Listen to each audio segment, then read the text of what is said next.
अच्छा है, इसका मतलब क्या हुआ कि हम सारे लोगों के पास कुछ कुछ संसाधन हैं, और संसाधन को अर्जित करने की जो पूरी प्रक्रिया है, शिक्षा उसमें बहुत ही महत्वपूर्ण एक रोल प्ले करती है।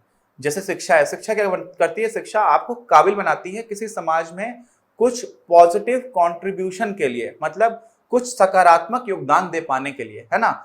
और इसी वजह से शिक्षा का महत्व है, इसीलिए हम लोग बोलते हैं पढ़ेगा इंडिया तो बढ़ेगा इंडिया, है ना। आप पढ़ेंगे तो आप उस लायक बन पाएंगे कि आप समाज में कुछ सकारात्मक योगदान दे रहे हो। अब सकारात्मक योगदान क्यों बोल रहा हूं?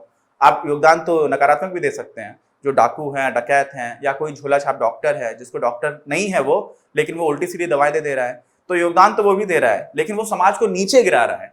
और समाज को ऊपर उठाने के लिए अगर आप कुछ काम करना चाहोगे तो आपके पास कुछ ऐसा स्किल होना चाहिए, कुछ ऐसा कौशल होना चाहिए कि आप अपने समाज में आसपास रहने वाले लोगों के जीवन को अच्छा बना पा रहे हो, है ना।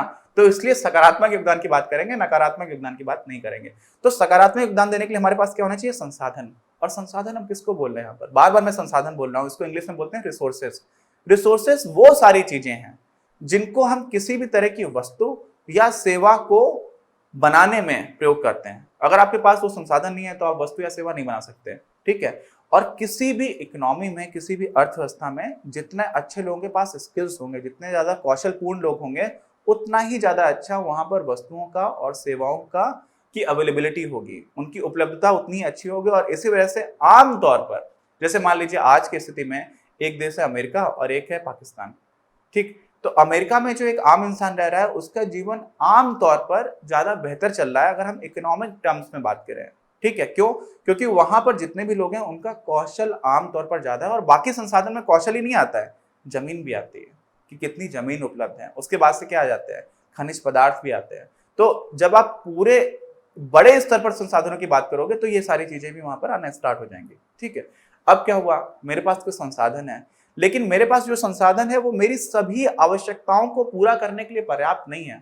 मैं एक अध्यापक हूं, मैं क्या कर सकता हूं? मैं पढ़ा सकता हूं, और इस पढ़ाने के बदले जैसे भी मैं पैसे कमा पा रहा हूं, ठीक, उन पैसों से मैं बहुत सारी ऐसी आवश्यकताएं पूरी करूंगा जो अन्यथा मुझे पूरी करना आता ही नहीं है। जैसे मान लीजिए एक छोटा सा उदाहरण देता हूं। आज एक माचिस की डिब्बी है, 1 रुपए की मिलती है।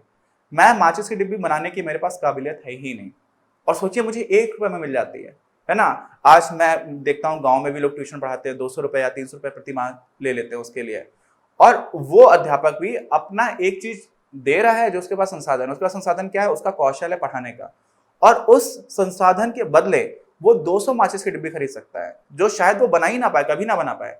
तो इसी वजह से होता क्या है कि हम लोग अपने संसाधन का प्रयोग कुछ एक काम करने में करते हैं जिसको हम अच्छा कर पा रहे हैं, और उससे जो भी हमें रिटर्न में मिला, जो पैसे मिले, उनसे हम बाकी बहुत सारी ऐसी वस्तुएं खरीदते हैं जिनकी हमको आवश्यकता लग रही होती है। इसी का, जैसे कोई किसान परिवार है, वो क्या करता है? उसने अपनी खेती की, उसके बाद से जो भी अन्न उपजाया, उस अन्न का एक छोटा सा हिस्सा अपने घर के खाने के लिए रख लिया, बाकी बहुत बड़ा हिस्सा उसने मार्केट में बेच दिया।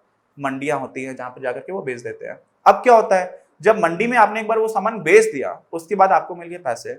अब किसान है, उसके घर में बच्चे पढ़ रहे हैं तो उनके स्कूल की फीस देना, उनकी कॉपी किताब खरीदना, उसके बाद से बच्चों के लिए कपड़े खरीदना, कोई त्योहार है तो त्योहार के लिए तैयारी करना, ये सारे खर्चे वो कहां से कर पाता है? अपना एक काम करके। तो नॉर्मली हम लोग के समाज में देखा क्या जाता है कि लोग अपना अपना काम कर रहे हैं, और बाकी जो कुछ भी आपको चाहिए वो कोई और कर रहा है, और कोई और जो कर रहा है उसको आप कैसे कुछ दे पाते हो? आप पैसों के बदले दे पाते हो। तो सब लोग अपना अपना काम कर रहे हैं अपने संसाधनों का प्रयोग करके। और यहाँ पर जो महत्वपूर्ण बात आती है वो एक और बहुत ही इंटरेस्टिंग एस्पेक्ट है, वो समझने की कोशिश करिएगा आप। एक है गांव और एक है शहर। गांव में क्या होता था? मेरे जो पुरानी पीढ़ियां रही हैं उसमें क्या रहते थे? सब लोग गांव में रहा करते थे। तो गांव में जो कुछ भी काम हो रहा है, खेती भी वही कर रहे हैं, गाय या जो भी जानवर है घर पे उसका भी चारा भी वही लेकर के आ रहे हैं। तो एक इंसान बहुत तरह के काम करता था, बहुत सारे काम करता था, लेकिन उसके बाद भी आम तौर पर आर्थिक स्थिति से जिन वस्तुओं का प्रयोग वो लोग करते थे वो बहुत कम होती थी। और ये देखा गया इकोनॉमिक्स में कि जब लोग अलग अलग तरह के काम कर रहे होते हैं, सारे लोग हैं, बहुत सारे लोग अलग अलग तरह के काम कर रहे हैं, तो उन अलग अलग तरह के कामों की वजह से किसी भी अर्थव्यवस्था में मौजूद वस्तुओं की और सेवाओं की जो उपलब्धता है वो बढ़ती चली जाती है। और इस वजह से इसको स्पेशलाइजेशन कहते हैं कि आप एक काम बहुत अच्छा करने लग गए। और गांव में और शहर में मुख्य अंतर यही होता है।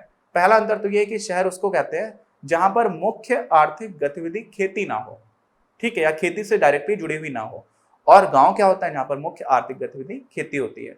दूसरा अंतर क्या होता है, गांव में अभी भी उतना स्पेशलाइजेशन नहीं है, हर आदमी बहुत सारे तरह का काम कर रहा होता है। लेकिन शहर में आप देखेंगे एक आदमी, एक डॉक्टर, वो और कुछ नहीं करता, वो क्या करता है, वो अपना काम करता है, मरीजों को देखता है बस।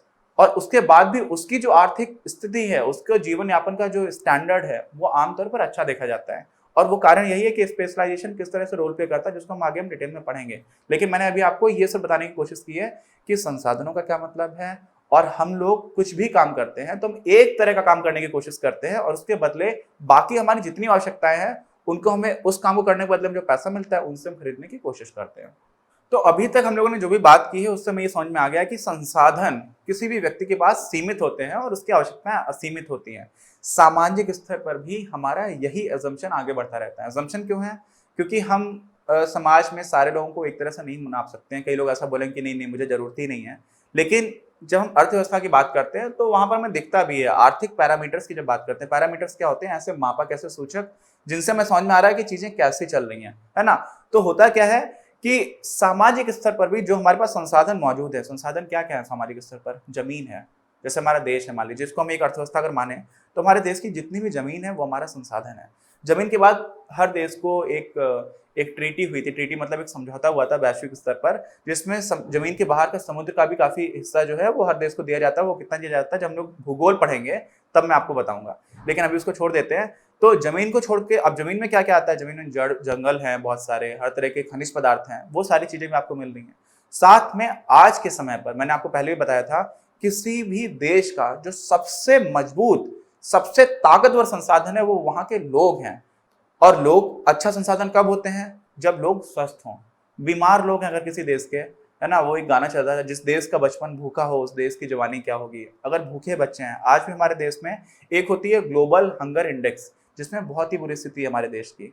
तो मैं बताने की कोशिश कर रहा हूँ कि अगर देश में लोग भूखे हैं, उनका शारीरिक विकास ठीक से नहीं हुआ, उनका मानसिक विकास ठीक से नहीं हुआ, अच्छी शिक्षा नहीं मिली, तो फिर लोगों का जो संसाधन है वो काफी कमजोर रह जाएगा।